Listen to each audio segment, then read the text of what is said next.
Hello everyone, myself Razia Khan and I am lecturer in IIMT Nursing College. Post name GNM, second year, subject MSN first, and today's topic is epididymoorchitis. Epididymoorchitis. Start with the definition of this condition.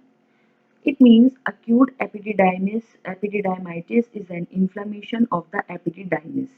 That means कि अगर एक patient को एपिडिडाइमाइटिस हो रहा है, एपिडिडाइमाइटिस मतलब inflammation हो रहा है एपिडिडाइमिस में। एपिडिडाइमिस यू ऑल नो, आपने फर्स्ट ईयर एनाटॉमी में पढ़ा होगा कि एपिडिडाइमिस एक डक्ट होती है जिसमें कि स्पर्म कैरी होते हैं और वो वास डिफरेंस में फिर जाके ट्रांसफर होते हैं। तो ये एपिडिडाइमिस में जब इन्फ्लामेशन हो जाता है तो हम उस कंडीशन को एपिडिडाइमाइटिस बोलते हैं। लेकिन अगर नेक्स्ट पॉइंट में जैसे कि आप देख सकते हैं, if severe and extends to testicle epididymoorchitis, अगर यही एपिडिडाइमाइटिस बहुत ज्यादा सीवियर हो जाता है और बहुत ज्यादा बढ़ जाता है, एक्सटेंड हो जाता है, स्प्रेड हो जाता है और अदर पार्ट्स को भी फिर ये इन्वॉल्व करता है। जैसे पहले अगर सिर्फ एपिडिडाइमिस को में इन्फ्लेमेशन हो रहा था तो एपिडिडाइमाइटिस था, लेकिन इसके साथ साथ ये एक्सटेंड होता है, स्प्रेड होता है और ये हमारी टेस्टिस को भी इफेक्ट करने लगता है, जिसकी वजह से हम इस कंडीशन को बोलते हैं एपिडिडाइमोऑर्काइटिस। कॉजेज, इसके मेन कॉजेज जो हैं वो यही हैं। फर्स्ट पॉइंट देख सकते हैं आप, may have associated with urogenital anomaly, यानी कि अगर उसको यूरोजेनाइटल एनोमली है, यानी कि उसके किसी स्ट्रक्चर में प्रॉब्लम है, लाइक उसका एपिडिडाइमिस ठीक नहीं है, कुछ स्ट्रक्चर प्रॉब्लम है, स्क्रोटम में कुछ स्ट्रक्चर प्रॉब्लम है, हो सकता है ये बाय बर्थ भी हो सकती है, तो इन कंडीशन में एपिडिडाइमोऑर्काइटिस होने के चांसेस होते हैं। नेक्स्ट है आपका एसटीडी यानी कि सेक्सुअल ट्रांसमिटेड डिजीज। अगर आपको किसी भी तरीके का एसटीडी हो गया है, लाइक क्लेमाइडिया, गोनोरिया या फिर सिफिलिस, ये सारी अगर एसटीडी इनमें से कुछ भी अगर आपको हो जाती है, किसी भी तरीके की एसटीडी, तो इस एसटीडी की वजह से क्या होगा, इन्फेक्शन जाएगा आपके पार्ट में और इन्फेक्शन की वजह से वहां पे इन्फ्लेमेशन होने लगेगा, जिसकी वजह से ये कंडीशन हो सकती है। नेक्स्ट है आपका यूटीआई यानी यूरिनरी ट्रैक्ट इन्फेक्शन। यूटीआई भी हमारा वहीं पर होते हैं, ये एपिडिडाइमिस, यूरिथ्रा, ये सब एक साथ होते हैं। स्पेशली मेल में तो यूरिन पास आउट होने का और स्पर्म पास आउट होने का रास्ता भी एक ही होता है। इसकी वजह से हमारा जो ये है यूटीआई की वजह से इन्फेक्शन होगा और फिर इन्फ्लेमेशन होने के चांसेस होते हैं। नेक्स्ट है recent instrumentation and catheterization has occurred, यानी कि हो सकता है उसकी अभी कुछ दिन पहले कोई सर्जरी हुई हो, कोई ऑपरेशन हुआ हो किसी भी चीज का, वहां पर जिनाइटल एरिया में, यूरिनरी एरिया में वहां पे कोई सर्जरी हुई हो जिसकी वजह से हमने इंस्ट्रूमेंट का यूज भी करा हो, तो भी इन्फेक्शन हो सकता है वहां पे।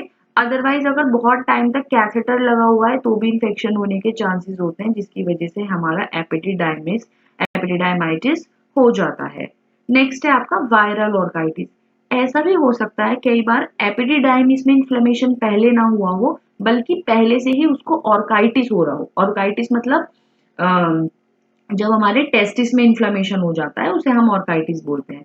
तो अगर वायरल ऑर्काइटिस हुआ है तो वो टेस्टिस की वजह से भी एपिडिडाइमिस अफेक्ट हो सकती है और देन ये कंडीशन जनरेट हो सकती है।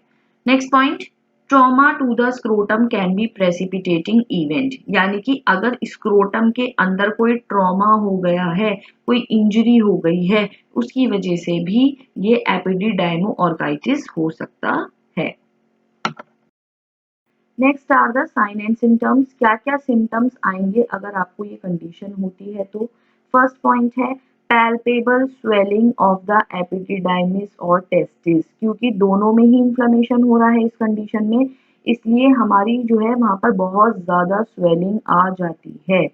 Next point, oedema and mild scrotal cellulitis and fever में बी प्रेजेंट, यानी कि एडिमा वो स्वेलिंग काफी ज्यादा हो जाएगी और उसके साथ थोड़ी रेडनेस भी हो सकती है। नेक्स्ट है आपका माइल्ड स्क्रोटल सेल्यूलाइटिस, यानी कि हमारा जो स्क्रोटम वाला पार्ट है वहां पे भी सेल्यूलाइटिस हो सकता है, इन्फ्लेमेशन काफी ज्यादा हो सकता है ना। नेक्स्ट पॉइंट है आपका फीवर में भी प्रेजेंट, है ना। ऑब्वियस है, इन्फेक्शन है, इन्फ्लेमेशन है तो फीवर तो आएगा ही पेशेंट को। नेक्स्ट पॉइंट है इट इज यूजुअली यूनिलेटरल। कई बार ऐसा होता है, काफी बार, कि जो ये कंडीशन है ये यूनिलेटरल होती है। यूनिलेटरल मतलब कि जब किसी बॉडी पार्ट, जिस भी बॉडी पार्ट पे ये हो रही है, उस बॉडी पार्ट की ये एक ही साइड को इफेक्ट करती है, दैट इज कॉल्ड यूनिलेटरल।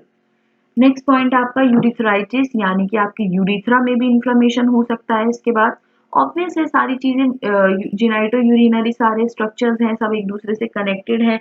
जब टेस्टिस में हो गया है, एपिडिडाइमिस में हो गया है, तो यूरिथ्रा भी इफेक्ट हो सकता है, क्योंकि वहीं से तो हमारा यूरिन पास आउट हो रहा है, वहीं से ही हमारा स्पर्म भी पास आउट हो रहा है। नीचे यूरिथ्रा के बाद हमारा जो पैनिस वाला एरिया आ जाता है, उसमें हमारा स्पर्म भी पास आउट होता है, तो जिसकी वजह से यूरिथ्रा भी इफेक्ट हो सकता है। तो यूरिथ्राइटिस भी इसमें हो सकता है। Next symptom is malaise. Malaise means muscle spasm हो सकता है आपको पूरी बॉडी में, और स्पेशली आपकी जेनाइटल एरिया की जो मसल्स है वहाँ पे काफी वीकनेस रहेगी, बहुत पेन रहेगा, काफी स्पाज्म फील होगा आपको।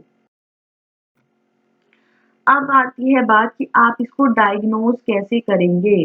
फर्स्ट है आपका history collection and physical examination.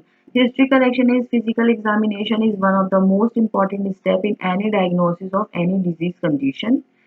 Next point है इस यूरिनालिसिस। आप यूरिनालिसिस कर सकते हो, यूरिनालिसिस से आपको पता चल जाएगा कि यूरिथ्राइटिस वगैरह तो नहीं है, आप इजीली डिटेक्ट कर सकते हो। इसमें आप ब्लड टेस्ट करवा सकते हो, क्योंकि इन्फेक्शन है तो WBC वगैरह में भी काफी चेंजेस आएंगे, तो ब्लड टेस्ट करवाएंगे हम इसमें, और प्रॉपर स्क्रीनिंग के लिए हम इसमें अल्ट्रासाउंड भी करवाते हैं। ठीक,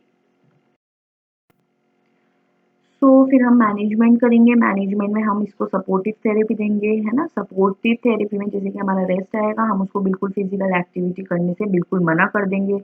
नेक्स्ट है आपका स्क्रोटल एलिवेशन करवाएंगे, क्योंकि हम जब स्पेशली लेटे हुए भी होते हैं उस टाइम पे भी हमारा स्क्रोटम नीचे की तरफ लटका हुआ होता है, तो वहाँ पे हम ऐसी कोई चीज़ प्लेस करेंगे जिससे कि हमारा स्क्रोटम थोड़ा एलिवेट रहे। एंड सपोर्टिव अंडरवियर भी हम यूज़ कर सकते हैं, ताकि आपका स्क्रोटम एलिवेट रहे और ये कंडीशन और भी ज़्यादा वर्सन ना हो। Next point is ice packs का हम यूज करते हैं। नॉर्मली हम आइस पैक्स का यूज हम डॉक्टर के एडवाइस के बाद ही करेंगे कि कितना करना है, कितने टाइम तक करना है, क्योंकि ये कई बार हार्मफुल भी हो सकता है, चिल्स भी कॉज कर सकता है। Next NSAIDs, non steroidal anti inflammatory drugs का हम यूज करेंगे। These are very important for this condition, because obvious है आपके यहाँ इसमें इन्फ्लेमेशन हो रहा है, इन्फेक्शन हो रहा है काफी ज्यादा, तो एंटी इंफ्लेमेटरी ड्रग्स तो आप इसमें देंगे ही, मैंडेटरी है। और नेक्स्ट पॉइंट है आपका एनाल्जेसिक्स। एनाल्जेसिक्स भी आप इसमें देंगे, क्योंकि पेन होगा, इन्फ्लेमेशन की वजह से काफ़ी पेन होगा पेशेंट को, बैठने में या कोई भी काम करने में भी दर्द होगा, तो इसलिए हम उसमें एनाल्जेसिक्स देंगे ताकि हमारा पेन रिलीव हो सके। Next is STD treatment. अगर ये कंडीशन किसी STD की वजह से कॉज हो रही है, तो हम इस कंडीशन में नॉर्मल मोस्टली हम सेफ्ट्रिएक्सोन का यूज करते हैं, और हमें सबसे पहले हमारा वर्क ये ही होगा कि हम पहले उस STD को ही रिलीव करवाएं, उस STD को ही ट्रीट करें, उसके बाद उसके साथ साथ ही हम ये भी करें। अगर हम STD को ट्रीट नहीं करेंगे तो ये इन्फ्लेमेशन बार बार हो सकता है। So this is all about epididymoorchitis, very simple and understanding disease condition. I think you all understood. Thank you so much.